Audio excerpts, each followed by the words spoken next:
ময়মনসিংহে সব রকম মাংসের দাম স্থিতিশীল থাকলেও কেজিতে মাছের দাম বেড়েছে 20 থেকে 50 টাকা পর্যন্ত। এ বিষয়ে বিস্তারিত জানাতে সরাসরি যুক্ত হচ্ছেন সহকর্মী ইলিয়াস আহমেদ। ইলিয়াস, দাম নিয়ে কি বলছেন ক্রেতারা, জানাবেন।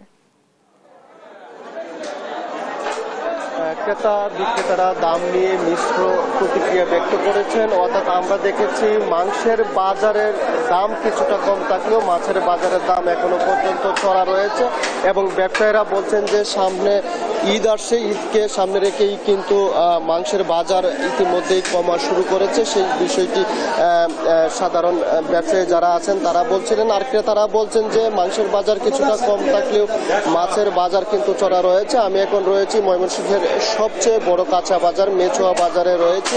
আজকে আমরা এই বাজারে দেখেছি যে একেবারেই মাছ যে পরিমাণ এই বাজারে তোলা হয়, আজকে কিন্তু সকাল থেকেই মাছের পরিমাণ কিছুটা কম। অর্থাৎ ব্যবসায়ীরা বলছেন যে তারা কিন্তু কম করে মাছ তুলছেন, অর্থাৎ ক্রেতাদের চাহিদা কমেছে ঈদকে সামনে রেখে, সেই বিষয়টি বলছিলেন। অর্থাৎ আজকের বাজারে মাংসের বাজারের দাম যদি একটু বলতে চাই, গরুর মাংস কেজি প্রতি বিক্রি হচ্ছে 750 টাকা এবং খাসির মাংস বিক্রি হচ্ছে 1100 টাকা কেজি দরে। এছাড়াও ব্রয়লার মুরগির দাম কিন্তু কেজিতে 20 টাকা কমে আজকের বাজারে 150 টাকা কেজিতে বিক্রি হচ্ছে। এছাড়াও সোনালী কক মুরগি 240 টাকা কেজিতে বিক্রি হচ্ছে এবং দেশি মুরগির দাম কমেছে এবং দাম কমে 550 টাকা কেজি বিক্রি হচ্ছে। এছাড়াও মাংসের বাজার কিছুটা দাম বৃদ্ধি পেয়েছে এবং বিক্রেতারা বলছেন যে আমদানি কম হয় দাম কিছুটা বেড়েছে, সেই বিষয়টি বলছিলেন। অর্থাৎ মাঝারি আকারের মাছ কিন্তু বিক্রি হচ্ছে, রুই মাছ বিক্রি হচ্ছে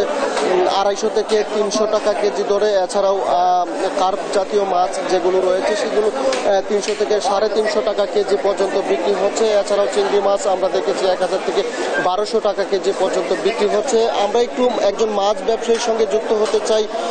মাছের দাম বাড়ার কারণটা কি এবং মাছ কেন কম উঠছে বাজারে? মাছের আমনের কুরবানিদের কারণে কৃষকরা মাছ তুলতে পারতেছে না, কারণ গরু ব্যস্ত হইতেছে, এই জন্য মাছের দামটা সীমিত বাড়ে নাই, সীমিত আকার আছে। আমনের কুরবানিদের পরে মাছের দাম বাড়বে, এটা 100%। আর যতটুকু পারেন কুরবানিদের আগে দাম অনেক কমবে, আরো কমবে, যত আছে আরো কমবে, আর মাছের আমদানিরও কমবে।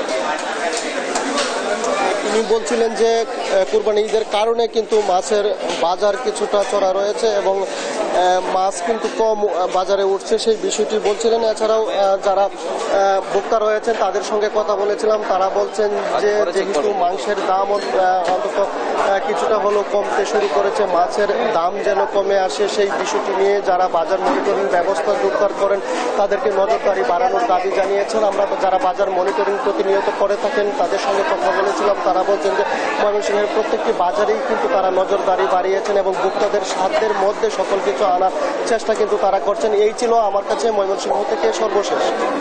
ইলিয়াস, আপনাকে ধন্যবাদ।